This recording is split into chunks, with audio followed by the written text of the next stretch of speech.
Good morning, everyone. So, today we have the fifth chapter When People Rebel. So, students, remember one thing कि 1857 का संग्राम जो था वो ब्रिटिश एम्पायर के लिए सबसे बड़ा रिबेलियन संग्राम था, जिसमें मंगल पांडे एक ऐसा होद्देदार था जो सैनिक था, सेनापति था, इसकी मृत्यु हो गई थी, उसने अपने आप को खुद ही गोली मार ली थी. Also remember this particular thing that this particular rebel was against the many those people who were ruled over us since many years, and they were not only but the Britishers.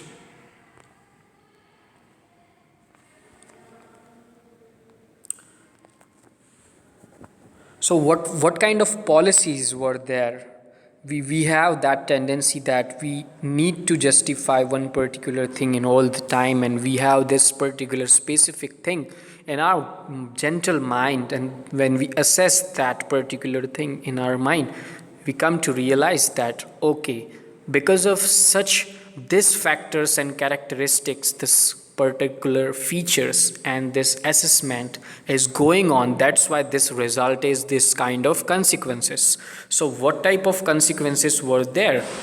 So in the previous chapters you looked at the policies of the East India Company and the effect they had on different people: kings, queens, peasants, landowners, tribes, soldiers were all affected in different ways.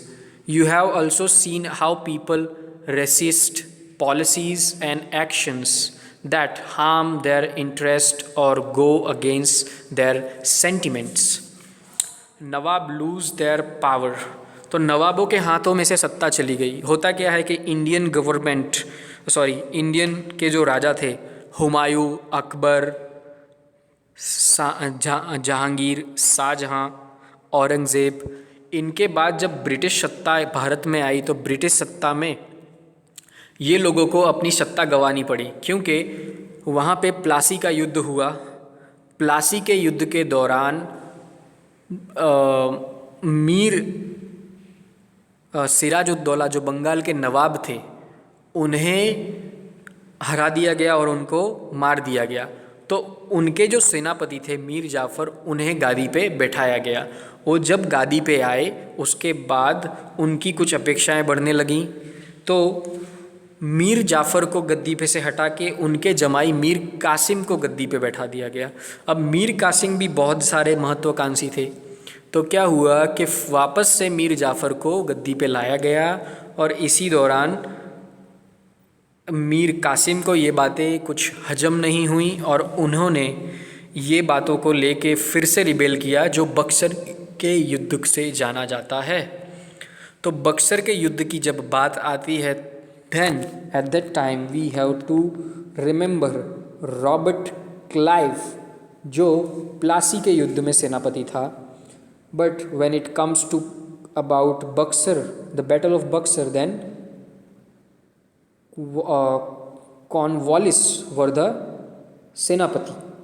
So in the countrysides, peasants and zamindar resented the high taxes and the rigid method of the revenue collection. अभी बंगाल, बिहार और उड़ीसा की जो भी महसूल लेने की सत्ता थी वो किसके पास चली गई थी? अंग्रेजों के पास. अब अंग्रेजों ने क्या किया कि बहुत सारा कर जो टैक्सेस होता है वो लोगों से लेने लगे. अब ये टैक्सेस उन्होंने किन से लेना स्टार्ट कर दिया? वहाँ की जो प्रजाएं थी उनसे लेना स्टार्ट कर दिया. तो वो प्रजा को इन सब चीज़ों से बहुत भारी मात्रा में दिक्कतें पैदा होने लगी थी, क्योंकि जो भी टैक्सेस था वो बहुत ज़्यादा था, उसके हिसाब से जो अगेंस्ट में आवकें थी वो बहुत कम थी. इससे वो टैक्स देने में उनको प्रॉब्लम स्टार्ट हो गई. The British believe that the Indian society had to be reformed. अब ब्रिटिश को ये भी विश्वास हुआ कि हमारा जो रूलिंग पावर स्ट्रक्चर है उसको भी रिफॉर्म करना जैसा है. उसे हम यूं ही नहीं पटक सकते, उसे हम यूं ही बर्बाद नहीं कर सकते, क्योंकि रूल्स रेगुलेशंस जो इंडिया में हैं वो उन्हें निभा नहीं रहे हैं. अब English language education was actively promoted after 1830. 1813 के बाद क्या होता है, इंग्लिश एजुकेशन को बहुत सारी नामना मिलती है। The company allowed Christian missionaries to function freely in the domain and even own a land and property in 1850। तो मिशनरीज आते हैं, जो बहुत सारे नॉलेजेबल पर्सन होते हैं ब्रिटिश से, वो आते हैं किनको, रूल्स सिखाने के लिए, चर्च को एस्टैब्लिश करने के लिए। यहाँ पे चर्च को एस्टैब्लिश करो, यहाँ की प्रजा को डोमिनेट बनाओ, यहाँ की प्रजा को एजुकेटेड बनाओ और इंग्लिश को कंपलसरी कर दो। In 1815, a new law was passed to make conversion to Christianity easier. This law allowed an Indian who had converted to Christianity to inherit the property of his ancestors. Many Indians began to feel that the British were destroying their religion, their social customs, and their traditional way of life. There were, of course, other Indians who wanted to change existing social practices. You will read in chapter 7. सो बहुत सारी जो day to day life से related चीज़ें थी ना, जो many Indians feel करते थे, वो ब्रिटिशियों ने उनके रिलीजियस को डिस्ट्रॉय करना चालू कर दिया। उनके जो मेडिसिन थी, उनके जो आयुर्वेद थे, उसको डिस्ट्रॉय करना चालू कर दिया। उनका एजुकेशन डिस्ट्रॉय करना चालू कर दिया। तो उस दौरान क्या हुआ कि सभी लोग ये सोचने लगे कि ये अंग्रेज हमें कुछ सिखाने आए हैं या अंग्रेज हम पे हावी होने आए हैं। पर इन एक्चुअल वे अंग्रेज़ों का जो कूटनीति थी वो सबको, पूरी भारत की सत्ता को काबू करने के लिए थी।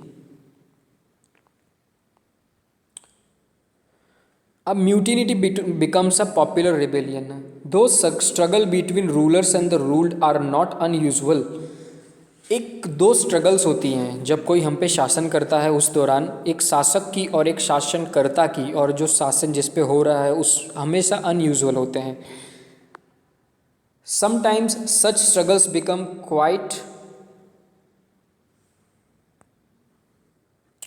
widespread as a popular resistance, so that the power of begin to believe that they have the common enemy and rise up against the enemy at all the same time. For such a situation to develop, people have to organize, communicate, take initiative, and displaying the confidence to turn the suitable round. Such a situation developed in the northern parts of the Indian in 1857 after 100 years of conquest and administration. The English East India Company faced a massive rebellion that started May 1517. So 1857 में क्या होता है, बहुत सारा संग्राम पैदा होता है। सब लोग गुस्सा हो जाते हैं अंग्रेज़ों से, क्योंकि उनकी जो नीतियाँ थी, उनके जो बिहेवियर थे अंग्रेज़ों के भारतीय जनता के प्रति, वो एकदम कूटनीति से भरे थे और उनको खुद से वो चीज़ों का फ़ायदा होता था। इसी दौरान क्या होता है कि अगर कोई भी रिबेलियंस वहाँ पे है तो वो रिबेलियंस उसके तहत काम नहीं कर पाता है, और उससे ही ये चीज़ पैदा होती है कि इन सभी लोगों में बहुत सारा गुस्सा भर जाता है, जिसका परिणाम ये लोग अंग्रेज़ों को देना चाहते हैं और उनसे फाइट करना चाहते हैं। इसीलिए ये रिबेल होता है 1857 का संग्राम, जो भारतीय हिस्ट्री का सबसे बड़ा रिबेलियन कहा जाता है। So we will see the rest of the chapter in next lecture.